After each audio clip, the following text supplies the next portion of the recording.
भैया मेरी उम्र 30 वर्ष है। मैं जीवन में बिल्कुल खो गया हूँ। सिर्फ नाकामयाबियाँ ही मिली हैं। ना मेरी सेहत अच्छी है, ना शक्ल सूरत अच्छी है, ना नौकरी लग पाई। किसी से प्रेम करता था, वो भी छोड़ के चली गई। मुझे समझ में नहीं आ रहा मैं करूँ क्या, आगे कैसे बढ़ूँ। बिल्कुल खो गया हूँ, बंद गया हूँ जीवन में। एक छोटा सा किस्सा सुनाता हूँ, आपको आपका हल मिल जाएगा। एक ऐसे इंसान था, उसकी भी उम्र लगभग 30 वर्ष की रही होगी। उसका समय बहुत खराब चल रहा था।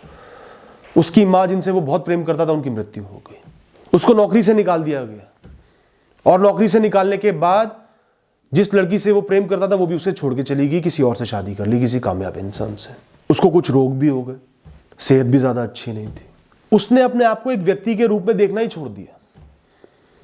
वो अपने आप को सिर्फ उन परेशानियों में देखता था जो उसके जीवन में थी। उसके मन ने, बुद्धि ने काम करना बंद कर दिया। सिर्फ उलझी हुई गांठें दिखाई पड़ती थी। वो कुछ नहीं कर पा रहा था। वो शून्य पे आ गया था। क्या करूं नहीं पता, कहां जाऊं नहीं पता, कैसे जीऊं नहीं पता। इतनी सी उम्र में वो बिस्तर पर पड़ गया। नाउम्मीद होकर पूरे दिन बिस्तर पर लेटा रहता, मानो प्रकृति से गुजारिश कर रहा हो कि मृत्यु को ले आओ, मुझे यहां से ले जाओ। एक सुबह अचानक उसकी 5 बजे नींद खुल गई। आंखों के सामने एक चेहरा आया, एक संत का, जिनसे वो बहुत वर्षों पहले मिला था। वो उसके ननिहाल के पास कहीं पर वास करते थे। मन में तीव्रता पैदा हुई। उसने कहा वहां जाना ही जाना है, और तो कुछ नजर ही नहीं आ रहा था। तुरंत ही नहाया धोया, तैयार हुआ। यात्रा लंबी थी, 2-3 दिन का समय लगना था। वो निकल गया। वो साधु को देखते ही रोने लगा। हे साधु, आप मुझे जीवन दान दे दो। मेरा सब कुछ खत्म हो गया है। मैं अंदरूनी रूप से मृत हो चुका हूं। सब बर्बाद हो गया है। मेरे पास कुछ नहीं बचा। मुझे नहीं पता कहां जाऊं, क्या करूं, कैसे जीऊं। आप मुझे राह दिखाओ। मेरी खुद से ही पहचान कराओ। मैं खुद को ही खो चुका हूं। साधु बोले, ये तो बड़ा ही मुश्किल सवाल है पुत्र। मैं तुम्हें इसका जवाब तो जरूर दूंगा, लेकिन तुम्हें मेरा एक काम करना पड़ेगा। वो इंसान घबरा गया।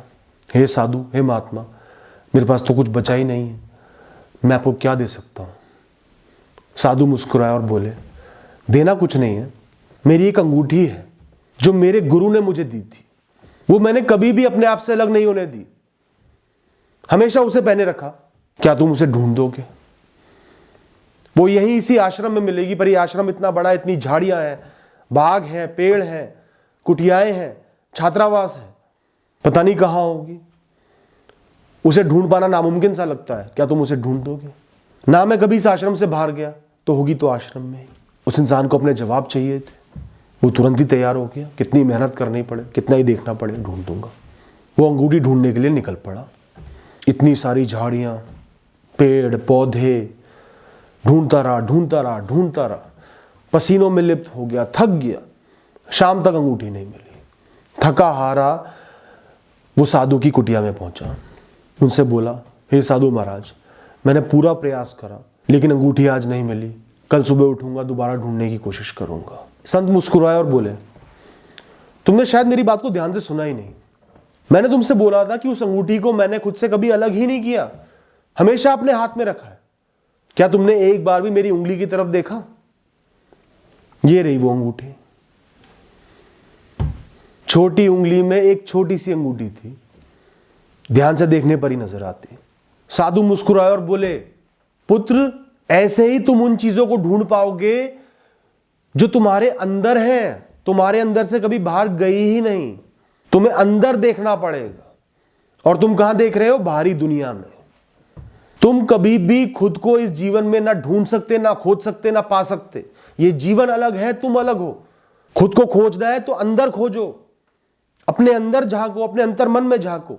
तुम एक मन हो, एक बुद्धि हो, जो एक आत्मा से जुड़ा हुआ है, जिसको इस दुनिया में जन्म मिला है ताकि वो इस दुनिया के विषयों को भोग पाए, अनुभव ले पाए, कर्म कर पाए और आगे की यात्रा पर चले जाए। तुम ये दुनिया नहीं हो, इसके विषय नहीं हो। इस दुनिया के विषय कभी भी तुम्हारे जीवन को मतलब नहीं दे सकते। तुम वो हो जो इस दुनिया के विषयों को झेल रहा है, उनका सामना कर रहा है, कर्म कर रहा है, भावनाएं महसूस कर रहा है। ना तुम भावना हो, ना तुम विषय हो, ना ये दुनिया हो। ये सब ये प्रकृति है। ये दुनिया प्रकृति है, इस दुनिया के विषय, वस्तुएं सब प्रकृति है। ये शरीर भी प्रकृति है। इसको चलाने वाले तुम हो। जो व्यवहार तुम इस दुनिया से करोगे, जैसा तुम कर्म करोगे, जिस तरीके से जीवन को जियोगे, वो हो तुम।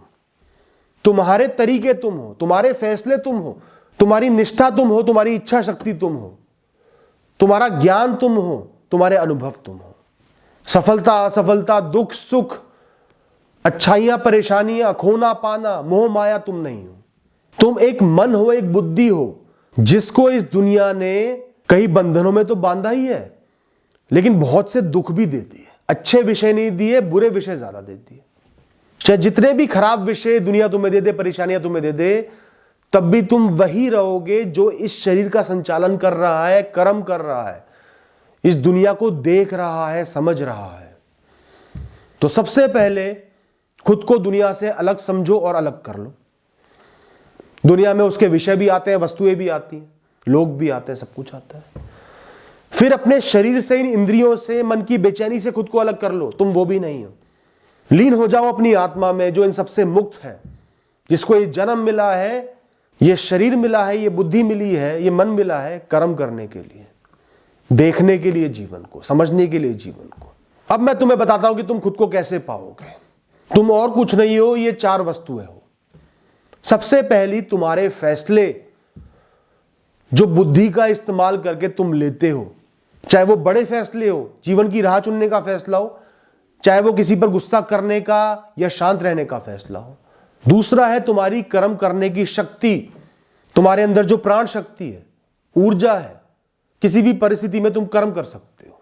तीसरा है तुम्हारा ज्ञान, तुम्हारे अनुभव, तुम्हारी सोच, तुम्हारी सीखें, तुम्हारी काबिलियतें। कुछ तुम्हें पैदाइश के साथ मिली है, कुछ तुम्हें जीवन सिखाता है, और इन सबको मिला के तुम जीवन को देखते हो, जीवन में कर्म करते हो।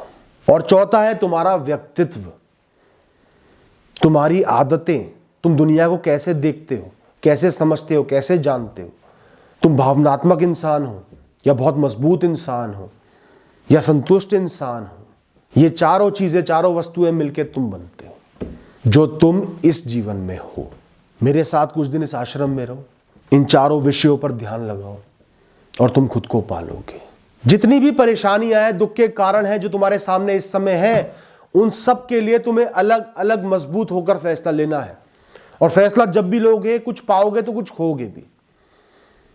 खोकर पाना ही फैसला लेना है, फैसला लेने की कला है। और फैसला लेने के बाद तुम्हें कुछ नहीं करना, सिर्फ कर्म करने हैं जिनकी ताकत, ऊर्जा तुम्हें मिली हुई है। ऊर्जा में कोई कमी नहीं है तुम्हारे अंदर। अपनी ऊर्जा का एहसास करो, काबिलियत का एहसास करो, शक्तियों का एहसास करो, समझ का एहसास करो, ज्ञान का एहसास करो, जो सीखे जीवन ने दिया उनका एहसास करो, अपने अनुभवों का एहसास करो। साथ ही साथ अपनी कमजोरियों को समझो और मजबूतियों को समझो। क्या काम अच्छे से कर सकते हो वो ज्यादा करना है, किस काम में कम हो उसमें सुधरना है, उसमें बेहतर बनना है। जीवन का कौन सा वो विषय है जो सिर्फ नकारात्मक है, सिर्फ दुख दे रहा है, उसको त्यागना है। जीवन का कौन सा वो विषय है जो जीवन में शामिल है, बहुत अच्छा है पर तुम ध्यान नहीं दे रहे, उसको पकड़ना है। और सबसे जरूरी है खुद को जानकर खुद पे भरोसा करना है कि मैं काबिल हूं, मैं इन परेशानियों को, इन समस्याओं को झेल सकता हूं, इतना योग्य हूं। जीवन मौके देता रहेगा, मैं सोच सकता हूं, फैसले ले सकता हूं, कर्म कर सकता हूं, निष्ठावान रह सकता हूं, जीवन जीने की इच्छा शक्ति को कायम रख सकता हूं। इससे ज्यादा मुझे कुछ नहीं करना। बाकी ये दुनिया अलग है, सब नाशवान है, सब कुछ अलग है। ये दुनिया चाहे 1000 समस्या लेकर आए, मैं उनका सामना करने के योग्य हूं अंतिम सांस तक। ये मेरी योग्यता है, ये मेरा कर्म है। ना मैं ये दुनिया हूं, ना मैं ये प्रकृति हूं, ना मैं ईश्वर हूं। इन्हें जो करना है वो करें। अपने स्वभाव को समझो, सुधारो, अहंकार को कम करो। तुम मैं नहीं हो, तुम तो सब में एक हो, सबके साथ एक हो। वो आत्मा हो जो सब में शामिल है, हर जीवित वस्तु में शामिल है। और जो जीवित नहीं है वो तो वैसे ही इस प्रकृति का विषय है। तो खुद को सबसे एक समझो। कोई काम छोटा नहीं है, कोई काम बड़ा नहीं है, कोई दिन अच्छा नहीं है, कोई दिन बुरा नहीं है, कोई दुख दुख नहीं है, कोई सुख सुख नहीं है। सब इस प्रकृति का माया जाल है जो तुम्हें कर्म बंद करने पर मजबूर कर रहा है। सबसे पहले एक कागज लो, उस पर खुद को बनाओ, चाहे जैसे भी बने, और बाकी अपने बारे में जो भी जानते हो वो आगे आने वाले पन्नों पर लिख दो। जो तुम्हारी खासियतें हैं, अच्छाइयां हैं, जो भी जीवन में सुख भोगे, जीवन में सीखा, समझा, ज्ञान लिया, और उसके बाद वो लिखो जो जीवन में कमियां हैं, जो दुख के कारण हैं, जिनके लिए कुछ कर सकते हो उनके लिए फैसला लो, क्या करना है। खुद को कर्म से बांध लो, निष्ठा से बांध लो। जिनके लिए कुछ नहीं कर सकते उनको मन से त्यागना है, उनके साथ जीवन को जीना है। और जो जीवन में अच्छे विषय बाकी हैं, बचे हुए हैं, उनमें मन लगाना है, उनको भोगना है, उन पर ध्यान देना है। सिर्फ 1 हफ्ता लगा, उस इंसान ने जीवन में बहुत बड़े बड़े फैसले लिए। विषयों को छोटा समझा, खुद को बड़ा समझा। इस दुनिया को, प्रकृति को, इसके विषयों को अलग समझा, खुद को अलग समझा। खुद को वो आत्मा समझा जिसको कोई नष्ट नहीं कर सकता, जिसके लिए ये दुनिया एक छोटी सी यात्रा है। अपने अंदर झांका, अपनी खासियतों को देखा, मजबूतियों को देखा, काबिलियत को देखा, खुद को पाया, अपने स्वभाव को पाया, मैं को जाना और वापस चला गया। अपनी सेहत के लिए उसने कदम उठाए, योग करने लगा, बाग में जाकर समय बिताने लगा, प्राणायाम करने लगा, सही से इलाज भी कराया। मां की मृत्यु हो गई थी, पिताजी बचे थे, एक बहन थी, उन दोनों पर ध्यान दिया, उनको खूब प्रेम दिया, उनको खुश रखने की कसम खाई। नौकरी नहीं मिल रही थी, सालों साल प्रयास करते हो गए थे, एक छोटे से काम की शुरुआत करी, बिना अहम को आगे लाए। उसे तो कर्म करने थे, उसे तो प्रगति करनी थी, गुजारा चलाना था। एक छोटे से काम की नींव रखी, निष्ठा के साथ उसको करता चला गया और बहुत आगे बढ़ गया, बहुत सफलता भी उसको मिली।